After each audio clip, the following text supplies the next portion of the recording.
আসসালামু আলাইকুম ওয়া রাহমাতুল্লাহি ওয়া বারাকাতু। বরাবরের মতো আবার একটি নতুন ব্লগ ভিডিও দেখার জন্য আপনাদের সবাইকে ওয়েলকাম জানাচ্ছি। দূরে বা কাছে যে যেখান থেকে আমার আজকের ব্লগ ভিডিওটি দেখছেন, আশা করি সবাই অনেক ভালো আছেন। আলহামদুলিল্লাহ আমরাও ভালো আছি। তো প্রথমে আমি যে জিনিসগুলো অগোছালো থাকে সেগুলো সব সময় গোছগাছ করে নিই এই রমজান মাসে আর কি, ইফতারের আগে। তো এরপরে আমি এই যে দেখেন এখানে তেল ক্লিন করে নিব। এই রমজানে কিন্তু এই জিনিসটা খুবই জরুরি। তো আজকে 3 ভাবে আমি আপনাদের সাথে তেল ক্লিন করা শেয়ার করব, আশা করি আপনাদের ভালো লাগবে। সেই সাথে রমজান মাসে আমি কিভাবে আমার কিচেনটা ক্লিন করে রাখি সেটাও শেয়ার করব। তো সবাইকে অনুরোধ করব পুরো ভিডিও জুড়ে সাথে থাকার জন্য, আর প্লিজ একটি লাইক করে দিবেন। তো দেখতেই পাচ্ছেন আমি তেল নিয়ে নিয়েছি। তো প্রথমে কিন্তু একটা কালো ফ্রাই প্যানেই আমার অয়েলটা ছিল, তো সেটা দেখা যাবে না বিদায় আমি কিন্তু এখানে আরেকটা ফ্রাই প্যান নিয়েছি সাদার মধ্যে, যাতে করে দেখা যায়। তো এরপরে কিন্তু আমি সেখানে 1 টেবিল চামচ পরিমাণ কর্নফ্লাওয়ার অল্প পানিতে গুলিয়ে দিয়ে দিয়েছি। তারপরে চুলার ফ্লেমটা অন করে মিডিয়াম টু লোতে রেখে আমি এই যে দেখেন নাড়াচাড়া করে নিচ্ছি। তো আমি ভিডিও কিন্তু স্কিপ করছি না, যাতে করে আপনারা দেখতে পারেন, কারণ অনেক সময় অনেকের মনে সন্দেহ হতে পারে যে মানে কি সত্যি দেখাচ্ছি নাকি কোনো ভুলভাল কিছু দেখাচ্ছি আর কি। তো সেজন্য কিন্তু আমি আর স্কিপ করছি না ভিডিও। প্রথমে 1 টেবিল চামচ পরিমাণ কর্নফ্লাওয়ারকে পানিতে গুলিয়ে দিয়েছি, তো কম মনে হয়েছে সেজন্য কিন্তু আমি আরও 1 টেবিল চামচ পরিমাণ কর্নফ্লাওয়ারকে পানিতে গুলিয়ে আবারও দিয়ে দিয়েছি। এরপরে কিছুক্ষণ নাড়াচাড়া করেছি। তো বেশি কিন্তু ডার্ক করা যাবে না কর্নফ্লাওয়ারটাকে, তখন কিন্তু ক্লিন হওয়ার চাইতে আরও বেশি ময়লা হয়ে যাবে। তো দেখতেই পাচ্ছেন আমি কিভাবে স্ট্রেনার দিয়ে ছেঁকে নিয়ে নিচ্ছি। তো আপনারা চাইলে নর্মালি স্ট্রেনার দিয়ে ছেঁকে নিতে পারেন, বাট একটা টিস্যু দিলে যেটা হবে সেটা হচ্ছে যদিও ছোটোখাটো কোনো ময়লা থাকে তাহলে সেগুলো কিন্তু পরিষ্কার হয়ে একেবারে ফিল্টার হয়ে চলে আসবে। দেখতেই পেয়েছেন একদম কিন্তু তেলের কালারও অনেকটাই সাদা হয়ে গেছে। এখন আরেকটা টিপস শেয়ার করি, সেটা হচ্ছে প্রত্যেক দিন তো আর কর্নফ্লাওয়ার নষ্ট করা যাবে না, তাই না? তো এটা একটা বাড়তি খরচও বলতে পারেন। তো এই ক্ষেত্রে আমি বলবো এই যে প্রত্যেক দিন কিন্তু যখনই ভাজা পোড়া জিনিস ভাজবেন, ভাজা পোড়া হয়ে গেলে কিন্তু ঠান্ডা হওয়ার পরে আপনারা চাইলে এভাবে স্ট্রেনার দিয়ে ছেঁকে নিয়ে নিতে পারেন। এতে করে প্যানটাও ময়লা হবে না, কারণ একটা প্যানের মধ্যে যদি একদিনের বেশি বা 2-3 দিন হয়ে যায় নাস্তা ভাজা হয়, তাহলে কিন্তু নাস্তা ভাজলে নাস্তার কালারটাও সুন্দর হয় না, আর দ্বিতীয়ত প্যানটাও অনেক ময়লা হয়ে যায়। পেছনে দেখিয়েন প্যানের, তখন দেখা যায় কি প্যানের পেছনেরটা অয়েলি হয়ে লাল হয়ে যায়। তো এক্ষেত্রে কিন্তু পরিষ্কার করতে গেলে অনেক প্রবলেম হয়, অনেক জোর খাটাতে হয় আর কি। তো এই ক্ষেত্রে আমি বলবো এভাবে করে আপনারা চাইলে প্রত্যেক দিনের তেলটা প্রত্যেক দিন ক্লিন করে নিতে পারেন। আরও একটা টিপস বলি, সেটা হচ্ছে যদি চান এরকম স্ট্রেনার দিয়ে ছাকার পরেও ময়লা না থাকে, তাহলে আমি বলবো তেলটাকে একটু গরম করে স্ট্রেনারের উপর একটা কাপড়, তা না হলে একটা টিস্যু দিয়ে দিবেন, দিয়ে তারপরে সাথে স্ট্রেনার দিয়ে ছেঁকে নেবেন। এতে করেও কিন্তু তেলটা পরিষ্কার হয়ে যায়। আর রইল কর্নফ্লাওয়ার দিয়ে ক্লিন করার কথা, তাহলে আমি বলবো কর্নফ্লাওয়ার দিয়ে 3-4 দিন পর একবার ক্লিন করতে পারেন, এতে করে কিন্তু হয়ে যাবে। আর আমার তেল এখানে বেশি দেখতেই পাচ্ছেন, প্রায় 1.5 লিটারের থেকেও একটু কম আর কি তেল। তো আমি নাস্তা যেহেতু ভেজেছিলাম দাওয়াতের জন্য, তখন কিন্তু অনেক নাস্তা ভাজা গিয়েছে, সেজন্য অনেক পরিমাণে তেল লেগেছে। তো সে কারণে কিন্তু লেগেছে আর কি বেশি তেল, আর নর্মালি কিন্তু এতগুলো তেল লাগে না, তো সেজন্য ক্লিন করে রেখে দিয়েছি। তো আর একটা জিনিস বলি, সেটা হচ্ছে নাস্তা ভাজার তেলটা সবসময় রান্নাবান্নার কাজে ইউজ করে ফেলবেন, এতে করে তেলটা বেশি দিন থাকবে না আর কি। কারণ এক তেলে বেশি নাস্তা ভাজা হলে তেলের কিন্তু গুণাবলীটা নষ্ট হয়ে যায়। আর নর্মালি তো তেলের খাবার এত বেশি ভালো না, তো সেই হিসেবে যদি একই তেলে বেশি দিন নাস্তা ভাজাভাজি করে খাওয়া হয় তাহলে কিন্তু সেটা শরীরের জন্য অনেক ক্ষতিকারক। তো যাই হোক, এপাশে চলে আসলাম হচ্ছে আমি কিচেনটা ক্লিন করতে। তো কিচেন ক্লিন করার আগে আমি আগে চুলাটা ক্লিন করে নিচ্ছি। তো এটা কিন্তু ডিপ ক্লিন করছি না, আমি ডিপ ক্লিন করা ছাড়া যেভাবে আমি ক্লিন রাখি আমার কিচেন আর হচ্ছে চুলাটা, সেটাই শেয়ার করছি। তো রমজান মাসে কিন্তু ভাজা পোড়ার কারণে চুলা প্রচুর পরিমাণের ময়লা হয়ে থাকে।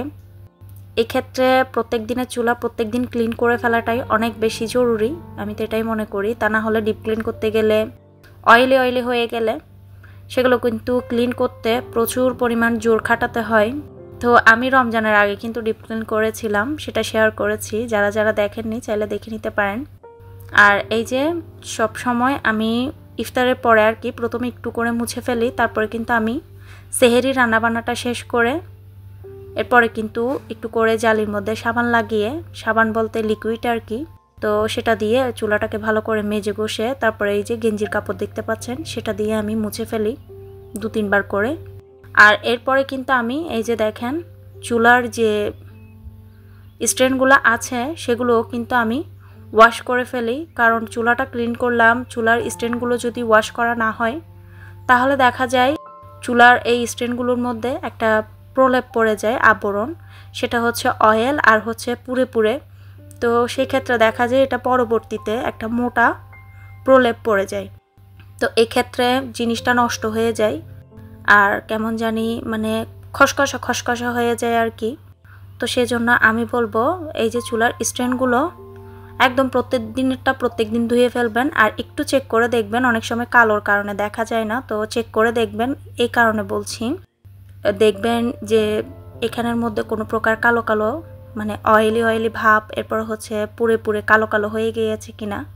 তো এমনটা যদি হয় তাহলে যে তারের মাজনিগুলো আছে একটু নরম জাতীয় তারের মাজনি, সেগুলো দিয়ে মেজে ঘষে নেবেন হালকা করে, এতে করে কিন্তু উঠে যাবে। তো আশা করি সবার ভালো লাগবে আজকের ভিডিওটা। আর কিচেনটা যেভাবে ক্লিন করি সেটা হচ্ছে ওই যে কাপড়ের মধ্যে অল্প একটু লিকুইড দিয়ে কাপড়টাকে ভিজিয়ে আমি পুরোটা মুছে ফেলি, এতে করে কিন্তু প্রায় 2-3 মাসও ডিপ ক্লিন না করলেও হয়ে যায়। তো সত্যি বলতে কথাই বলে না, যতনে রতন মেলে, ঠিক আপনার জিনিসগুলোকেও আপনি যত যত্ন করবেন আপনার জিনিসটা দেখতে তত সুন্দর লাগবে, সে সাথে হচ্ছে অনেক দিন টিকবে আর নতুনের মতো হয়ে থাকবে। আমি কিন্তু আমার জিনিসপত্র সবসময় বলি নতুন রাখতে পছন্দ করি, তো সেজন্য আমি আমার জিনিসপত্রকে অনেক পরিষ্কার পরিচ্ছন্ন আর হচ্ছে যত্ন করে রাখি। তো এ পাশে চলে আসলাম হচ্ছে খুবই সিম্পল ঝটপট একটা ইফতার রেসিপি শেয়ার করতে। আর এই রেসিপিটা কিন্তু ছোট বড় সবারই খুবই পছন্দের একটা রেসিপি আমি বলবো। তো চলেন তাহলে শেয়ার করি যে কি তৈরি করছি। এখানে তৈরি করব হচ্ছে চিকেন ডোনাট।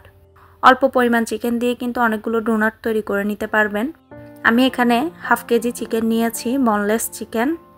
তার সাথে অ্যাড করেছিলাম হচ্ছে পেঁয়াজ, আদা, রসুন, কাঁচামরিচ, ধনিয়া পাতা কুচি, সাথে দিয়েছি গোলমরিচের গুঁড়া 2 রকমের, তার সাথে সয়া সস, এরপরে দিয়েছি স্বাদ মতো লবণ আর দিয়েছি হচ্ছে 1 টুকরা পাউরুটি। তো আপনারা চাইলে আরও বেশিও দিতে পারেন পাউরুটি। তার সাথে দিয়ে দিয়েছি ডিম। তো আমি চিকেন ডোনাটটা কিন্তু হাত দিয়ে তৈরি করব না, কিভাবে তৈরি করব সেটা দেখতেই পাবেন। তো আপনারা চাইলে যদি হাত দিয়ে তৈরি করেন তাহলে কিন্তু ডিমটা স্কিপ করতে পারেন, বাট আমি বলবো আপনারা ডিমটা দিবেন। ডিমটা দেওয়ার ফলে যখনই ভাজবেন তখন এগুলো খুবই ফুলবে আর ভাজতেও বেশিক্ষণ সময় লাগবে না, সেই সাথে কিন্তু খেতে অনেক ভালো লাগে। তো আমি এখানে 2টো ডিম দিয়েছি, আপনারা একটা দিলেও কিন্তু হবে। তো এরপরে দেখেন একদম ঝটপটভাবেই তৈরি করছি। হাত দিয়ে তৈরি করতে গেলে আমার কাছে একটু ভেজালের মনে হয়, সেজন্য আমি এই যে পাইপিং ব্যাগে নিয়ে নিচ্ছি। আপনারা চাইলে যে কোনো পলি ব্যাগকে মানে পলি ব্যাগের যে মাথাগুলো থাকে সে সাইডের এক সাইডে কেটে এভাবে পাইপিং ব্যাগের মতো তৈরি করে তারপরে কিন্তু এই যে দেখেন এভাবে ডোনাটটা তৈরি করে নিতে পারেন। আমি এভাবে করে তৈরি করে নিচ্ছি। তো আমি আসলে ভুল করে প্রথমে 2 লেয়ার করে দিয়ে দিয়েছি, পরে আবারও আমি এগুলোকে পাইপিং ব্যাগে ঢুকিয়ে তারপর কিন্তু 1 লেয়ার করে দিয়েছি। তো প্রথমের দিকে দেখতে এতটা ভালো লাগবে না, বাট যখন তৈরি করে একেবারে ব্রেড গামে এরপর হচ্ছে গড়িয়ে নেবেন আর কি ব্রেড গামে, তখন দেখবেন একটা সুন্দর শেপ চলে আসবে। তো এভাবে তৈরি করে ডিপ ফ্রিজে রেখে দিবেন একটু শক্ত হওয়ার জন্য। তারপরে যেটা করবেন সেটা হচ্ছে এই যে ডিম নিলাম, তার সাথে নিয়েছি কর্নফ্লাওয়ার। তো আমি একই দিনে 2টো নাস্তা তৈরি করেছিলাম, সেজন্য আর মানে ডোনাটটা ভিডিও করতে ভুলে গিয়েছি কোট করার সময়। আমি এটাই কোট করার সময় ভিডিও করেছিলাম, তো সেজন্য সেটাই আপনাদের সাথে শেয়ার করছি। এটা হচ্ছে চিকেন চিজ বল তৈরি করেছি, এটা অনেক মজা হয়েছে। তো প্রথমে কর্নফ্লাওয়ারে এই যে গড়িয়ে তারপর ডিমের মধ্যে ডিপ করে এরপরে কিন্তু ব্রেড গামে গড়িয়ে নিলে হয়ে যাবে। আর এই ব্রেড গামগুলোও কিন্তু আমি বাসায় তৈরি করেছি। আপনারা চাইলে আমার ভিডিও দেখতে পারেন, রামাদানের প্রিপারেশানের যে ভিডিওগুলো দিয়েছি সেখানে কিন্তু আমি ব্রেড গামের রেসিপিও দিয়েছি। খুবই সহজভাবে তৈরি করে নেওয়া যায় ব্রেড গামগুলো। তো এই তো সবগুলো ডোনাট আমি গড়িয়ে ফ্রিজে রেখেছিলাম, ডিপ ফ্রিজে রেখেছিলাম। তো আপনারা চাইলে কিন্তু এভাবে তৈরি করে রেখে দিতে পারেন ফ্রিজে সংরক্ষণ করে। তো আমি তৈরি করার পরে বাচ্চাকে ভেজে দিয়েছি আর আপনাদের সাথেও শেয়ার করব ভেতরটা কেমন হয়েছে। রমজান মাসে ইফতারের জন্য বলেন, তারপর হচ্ছে বাসায় ছোট বাচ্চা থাকলে তাদের জন্যও কিন্তু এভাবে তৈরি করে রেখে দিতে পারেন। এতে করে বাচ্চাকে কি নাস্তা দিব না কি নাস্তা দিব এগুলো নিয়ে টেনশন করতে হবে না। তো দেখেন মাশাআল্লাহ কতটা সুন্দর হয়েছে। এগুলো যখন তেলে দিবেন তখন কিন্তু অনেকটাই ফুলে যাবে। আমার বাচ্চা ভাঙছিল বাট ও পারছিল না, সেজন্য আমি ভেঙে আপনাদেরকে দেখিয়ে দিচ্ছি। তো কথা বলতে বলতে ভিডিও শেষ প্রান্তে চলে এসেছি। সবাইকে অনুরোধ করব যারা যারা আজকে নতুন আমার চ্যানেলটা ভিজিট করছেন, প্লিজ ভিডিওর কোথাও কোনো অংশ যদি ভালো লাগে তাহলে চ্যানেলটা সাবস্ক্রাইব করে আমার এই ছোট্ট পরিবারের সদস্য হবেন। আর অনেকে সাবস্ক্রাইব করে আবার আনসাবস্ক্রাইব করে দেয়, আসলে এটা কিন্তু ভালো না। তো যাই হোক, আরও একটা অনুরোধ করব, সেটা হচ্ছে প্লিজ লাইক না করলে সবাই একটি লাইক করে দিবেন। আর অবশ্যই কমেন্ট বক্সে কমেন্ট করে জানাবেন ভিডিও কেমন লাগলো।